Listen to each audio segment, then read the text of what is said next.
السلام علیکم دوستو، کیا حال ہے؟ ٹھیک ہے؟ آپ سب خیریت ہے؟ اللہ تعالیٰ سے امید ہے کہ آپ سب خیر و عافیت سے ہوں گے اور اللہ تعالیٰ آپ کو عافیت والی صحت اور زندگی دے۔ آج کا ہمارا موضوع ہے کہ آپ صلی اللہ علیہ وسلم کا حضرت ابو بکر صدیق رضی اللہ تعالیٰ عنہ کو اسلام کی دعوت دینا۔ حضرت ابو بکر صدیق رضی اللہ تعالیٰ عنہ کی حضور صلی اللہ علیہ وسلم سے ملاقات ہوئی تو انہوں نے عرض کیا، اے محمد، قریش جو کچھ کہہ رہے ہیں کہ وہ صحیح ہے کہ آپ نے ہمارے معبودوں کو چھوڑ دیا ہے اور آپ نے ہمیں بے وقوف بتایا ہے اور ہمارے آباء و اجداد پر کفر کا الزام لگایا ہے۔ آپ نے فرمایا، ہاں یہ سب صحیح ہے، بے شک میں اللہ کا رسول اور نبی ہوں۔ اللہ نے مجھے اس لیے مبعوث فرمایا تاکہ میں اسلام کا پیغام پہنچاؤں۔ میں تمہیں یقین کے ساتھ اللہ کی دعوت دیتا ہوں جس کا کوئی شریک نہیں ہے، اس کے سوا کسی کی عبادت نہ کرو اور ہمیشہ اس کی اطاعت کرتے رہو۔ اس کے بعد آپ صلی اللہ علیہ وسلم نے قرآن پڑھ کر سنایا۔ حضرت ابو بکر رضی اللہ عنہ نے نہ اقرار کیا اور نہ انکار، اور اسلام لے آئے اور بت پرستی چھوڑ دی اور اللہ کے شریکوں کو بھی چھوڑ دیا اور اسلام کی حقانیت کا اقرار کر لیا۔ ایمان و تصدیق کے ساتھ حضرت ابو بکر واپس ہوئے۔ دوسری روایت میں آیا ہے، حضور صلی اللہ علیہ وسلم نے فرمایا کہ میں نے جس کو بھی اسلام کی دعوت دی وہ ضرور ہچکچایا اور تردد میں پڑا اور کچھ دیر سوچ کر اسلام قبول کیا، لیکن جب میں نے ابو بکر کو دعوت دی نہ وہ ہچکچائے نہ تردد میں پڑے بلکہ فوراً اسلام لے آئے۔ حضرت ابو بکر بعثت سے پہلے ہی حضور صلی اللہ علیہ وسلم کے ہر وقت ساتھ رہنے والے تھے اور اچھی طرح جانتے تھے کہ حضور صلی اللہ علیہ وسلم سچے اور امانت دار ہیں اور عمدہ طبیعت اور اخلاق کے مالک ہیں، کسی بھی مخلوق کے بارے میں جھوٹ نہیں بول سکتے۔ میں تو اللہ کے بارے میں کیسے جھوٹ بول سکتے ہیں؟ لہٰذا جو ہی حضور صلی اللہ علیہ وسلم نے ان سے یہ بات ذکر کی، اللہ نے ان کو رسول بنا کر بھیجا ہے، انہوں نے فوراً اس کی تصدیق کی اور ذرہ برابر بھی نہ ہچکچائے۔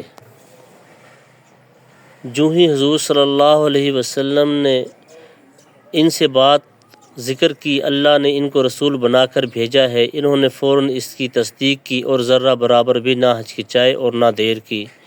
بخاری شریف میں حضرت ابو درداء رضی اللہ عنہ سے منقول ہے کہ ایک مرتبہ حضرت ابو بکر اور حضرت عمر رضی اللہ عنہ میں کچھ جھگڑا ہو گیا تو حضور صلی اللہ علیہ وسلم نے فرمایا، اللہ نے مجھے تمہارے پاس بھیجا تھا۔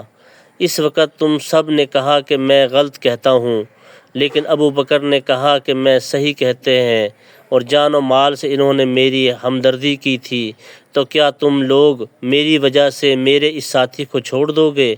یہ جملہ حضور صلی اللہ علیہ وسلم نے 2 مرتبہ ارشاد فرمایا۔ اس کے بعد حضرت ابو بکر صدیق رضی اللہ تعالیٰ عنہ کو کسی نے بھی تکلیف نہیں دی۔ حضور صلی اللہ علیہ وسلم کا یہ ارشاد اس بات کی کھلی دلیل ہے کہ حضرت ابو بکر رضی اللہ عنہ سب سے پہلے اسلام لائے۔ حضرت عائشہ رضی اللہ تعالیٰ عنہ فرماتی ہیں کہ حضرت ابو بکر حضور صلی اللہ علیہ وسلم کے زمانہ جاہلیت کے دوست تھے۔ ایک دن حضور صلی اللہ علیہ وسلم کی ملاقات کے ارادے سے گھر سے نکلے، آپ سے ملاقات ہوئی تو عرض کیا، اے ابو القاسم، یہ حضور صلی اللہ علیہ وسلم کی نیت ہے۔ کیا بات ہے کہ آپ اپنی قوم کی مجلسوں میں نظر نہیں آتے اور لوگ یہ الزام لگاتے ہیں کہ آپ ان کے آباء و اجداد وغیرہ کے عیوب بیان کرتے ہیں۔ حضور صلی اللہ علیہ وسلم نے فرمایا، میں اللہ کا رسول ہوں اور تم کو اللہ کی دعوت دیتا ہوں۔ جو ہی حضور صلی اللہ علیہ وسلم نے اپنی بات پوری فرمائی، حضرت ابو بکر رضی اللہ عنہ فوراً مسلمان ہو گئے۔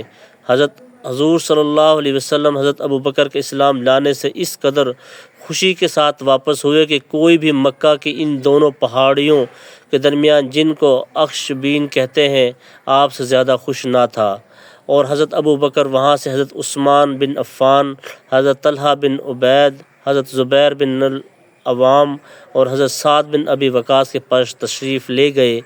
یہ حضرات بھی مسلمان ہو گئے۔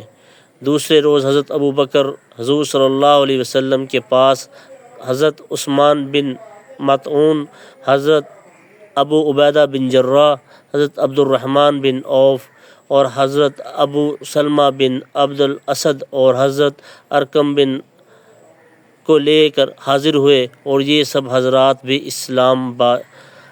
حضرات بھی مشرف با اسلام ہوئے۔ اللہ تعالی ہم سب کو عمل کی توفیق عطا فرمائے، آمین۔ اور اللہ تعالیٰ سے امید ہے کہ اللہ تعالیٰ آپ سب کو عافیت والی صحت، عافیت والی زندگی اور تمام معاملات میں عافیت والا معاملہ فرمائے، آمین۔